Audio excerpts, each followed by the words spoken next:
കൃഷ്ണ ഗുരുവായൂരപ്പ ശരണം. ശ്രീ ഗുരുവായൂരപ്പൻ്റെ ഏകാദശി ഡിസംബർ 1-ാം തീയതിയാണ്. ഏകാദശിയോടനുബന്ധിച്ചുള്ള 30 ദിവസത്തെ ചുറ്റുവിളക്കുകളെ പറ്റിയിട്ടെല്ലാം നമ്മൾ പറഞ്ഞു കഴിഞ്ഞു. ഏകാദശി ദിവസം വരിക, ഗുരുവായൂരപ്പനെ ദർശനം നടത്തുക, ഏകാദശി വ്രതം നോൽക്കുക. അപ്പോൾ ദശമി ദിവസം രാവിലെ 3 മണിക്ക് നട തുറന്നാൽ 24 മണിക്കൂർ ദശമി, 24 മണിക്കൂർ ഏകാദശി, 6 മണിക്കൂറോളം പിറ്റേ ദിവസം ദ്വാദശിയുടെ അന്ന്. അപ്പോൾ 54 മണിക്കൂറോളം നമുക്ക് സുഗമമായ ദർശനം നടത്താവുന്നതാണ്.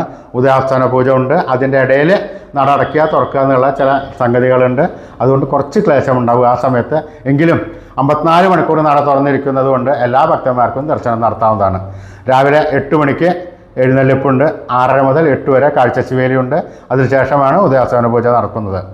ഉച്ചയ്ക്ക് ശിവേലി മാത്രമേ ഉള്ളൂ, കാഴ്ച ശിവേലി ഇല്ല.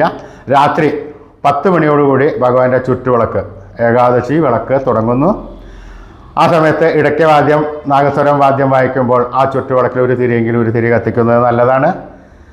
എല്ലാ ഭക്തന്മാരും വരിക, ശ്രദ്ധിക്കുക, ഭഗവാന്റെ ഏകാദശി പങ്കെടുക്കുക. രാവിലെ 9 മണി വരെ ഏകാദശി നോലുമ്പുകാർക്കെല്ലാം സദ്യ ഒരുക്കിയിട്ടുണ്ട്, അതിലും പങ്കെടുക്കുക. അതിനുശേഷം രാത്രി 12 മണി മുതൽ ദ്വാദശി പണം സമർപ്പിക്കാനുള്ള ഒരു ചടങ്ങുണ്ട്. അത് കൂത്തമ്പലത്തിൽ അതിനനുസരിച്ച് സജ്ജീകരിച്ചിട്ടുണ്ട്.